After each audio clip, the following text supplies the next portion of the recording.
Blood of Heroes is a brutal melee PvP game which takes inspiration from Dark Souls combat with a hint of For Honor thrown in for good measure.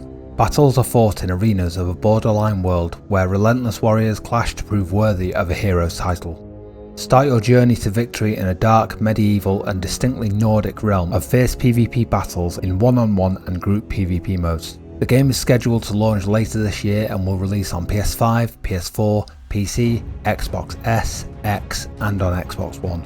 The quote from Dmitry Voronov, who is the director of Blood of Heroes, really caught my attention. Listen to this. "We wanted to make a game that we'd absolutely love to play ourselves. A wicked, adrenaline-pumped world inspired by Dark Souls, with unforgiving PvP battles and warriors who show no pity or fear." I was lucky enough to be invited to the closed beta for Blood of Heroes and given permission to showcase certain aspects of the game. So in today's video I will tell you everything I currently know about the game, both from the official press releases and from my own experience of having played it. I'll give you the official description for Blood of Heroes and then I'll talk more in depth about the gameplay, the different characters you can play, the weapons, moves, customizations and more importantly, how the game feels. So this is the official description for the closed beta I was given as a starting point. Blood of Heroes is set in medieval Nordic arenas. Fearsome warriors fight to the death in a quest for glory as players unleash an array of fighting styles and wield an arsenal of lethal weapons and deadly abilities. Players can experiment with 6 different heroes in the closed beta in both one-on-one and group combat modes. Hone your skills in a battle where the artistry of the blade is enhanced by powerful war sigils and met with blistering counter spells. Players must learn to master the character that best suits their playstyle, weighing up if they prefer fast, darting blows, powerful measured strikes, or area of effect abilities that disrupt their foes.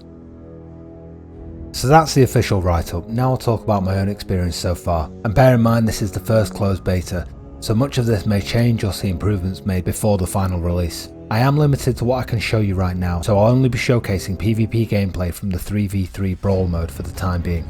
The combat itself is actually really fun. Trying to outflank opposing team members, the initial standoff before the fight starts, trying to find an opening, realising you're out of position and getting wrecked by the opposing team, or being able to launch a sneak attack on an opponent who is overcommitted and vulnerable, timing your abilities to perfection, or realising you've just wasted one and having to rely on your basic skills to survive for a while. There are a number of different arenas to fight in, each one with a different layout which will provide strategic benefits based on positioning. During my gameplay I've been baited into traps, kicked off ledges, I've cornered people in alleyways and outflanked an entire team to unleash a stun which could have swung the entire fight, only to realise I was completely out of position and having the entire team turn on me at once. It becomes very much like a game of cat and mouse, trying to weave in and out of attacks, dodging ranged attacks and closing the distance, or finding the perfect place to use an ability. It's super satisfying to beat the odds, finding yourself outnumbered and still coming out on top. So let's step back for a moment and I'll tell you about how the game begins. When you start out in Blood of Heroes, you'll run through a quick tutorial which shows you the different base level moves which apply to every character. There are light attacks, heavy attacks, blocks, kicks, dodge and parry moves, as well as a couple of special abilities per character. You can do running attacks and jumping attacks, as well as counters and finishing moves. Your base level attacks are reliant on stamina, much like Soulslike games, so if you exhaust yourself then you'll be wide open to attack. Once you've finished with the tutorial, you'll be brought to your home base. You'll find a few things here. Front and centre is the altar. This is where you'll queue up for your next battle and pick the game mode you wish to play. To the left is the Maiden of Battle, who will give you quests to complete. There are currently a list of novice quests to complete which will guide you through various actions you can take both in the arena and out of combat in your home area. I'll come to those shortly. There are also daily quests such as to win a number of fights or to down a number of opponents using different warriors. Each of the quests will give you rewards which can then be used to put toward unlocking new champions or making improvements to your home base. On the opposite side, on the right, there is a workbench where you can make changes to your own arena. These are cosmetic improvements you can make, such as changing the decor, the gates, the banners or the trophies. There is also a crafting bench, and this is where you'll spend some time to build up the resources to use on unlocking new outfits for your champions or crafting trophies and banners for your arena. When you want to craft something, you will need the required resources to create it and also time. Each item has its own timer which counts down in real time in order for your item to be completed. I won't talk too much about the crafting and reward system at this point. There are a number of different types of resources and ways to speed up your crafting, but from what I've seen at the moment, pretty much everything you need can be earned by playing the game. The payment model for the game at the moment has yet to be spelled out, And this is the closed beta, so I suspect a lot of changes will happen before the final release. So let's move on for now. Another feature of the home area is the arena itself, which you can walk into to spar with an AI opponent. Some of the novice quests given to you by the Maiden of Battle will give you rewards for beating the AI opponent in various ways, blocking their damage, parrying attacks and so on. The idea is to get you to grips with the combat here and also give you some items to start your journey. One point to note though before we move on, all the craftable items I've seen are cosmetic only at this point. I know a few people will no doubt be asking if the game's pay to win, but from what I've experienced so far, I've seen nothing to indicate that this will be the case. So, onto the main gameplay aspects. I'll be focusing on the 3v3 brawl mode as that is what I'm currently allowed to show you, but there is also a 1v1 duel mode and there will be larger team battles available in the future from what I understand. So in 3v3 you start with your roster, 3 warriors at base level and you have the ability to unlock 3 more with resources you earn through battle. Your team of 3 will consist of whoever you and your teammates pick. There is no limitation on having duplicate characters in your team at present. Each battle is the best of 3 rounds.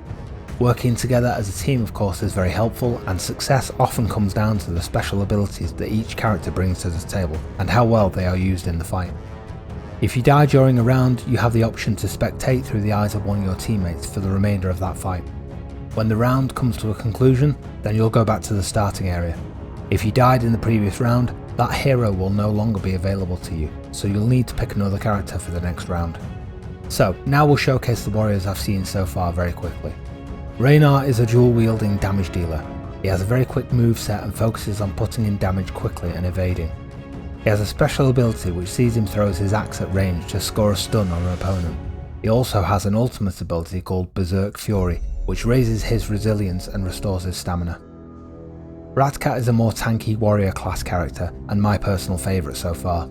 He has a shield and mace, and the ability to do an AoE stun on all enemies as well as a stone skin ability to protect him from all incoming damage if you find yourself in a tight spot. Meerquig is classed as a breacher. He has a two-handed axe and focuses on wide sweeping powerful hits. His abilities include a battle trance which sees him remove all negative effects from himself and also raise his resilience and stamina for a time.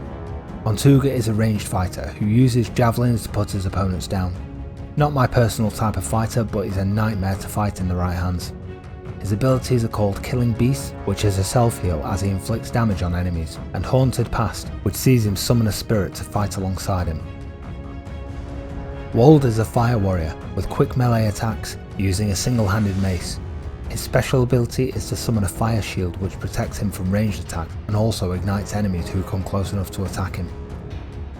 And finally Vorga, who is a fast-moving spearman. His light attacks are super quick with decent range. At the moment he seems to be the designated healer of the group, coming with an AoE ground effect as one of his abilities, which can heal both him and his team members. He can also buff himself and other members of the team. So far I've had a ton of fun playing this. The connections so far have seemed pretty stable, and I haven't had any problems finding matches, even though it's a closed beta and the invitations have been limited, so the population must be pretty small at the moment. If you want to give the game a shot, I've linked the closed beta application in the description for this video. Depending on when you're watching this, there may still be time to get in and take a look for yourselves. I've also added the required PC specifications in the description too for those interested, given that the beta is only available on PC right now. Quickly just to note, there is controller support on the PC if you do decide to jump in, although when I played myself there were some quirks in the menus when using the controller, but I had no problems at all during gameplay. Most likely just some issues which I expect will be ironed out when the game is fully released. I hope you found this useful. Leave me a like and comment if you don't mind, sub if you're new, and I'll wrap it up there. Thanks for watching, take care, stay safe, bye bye now.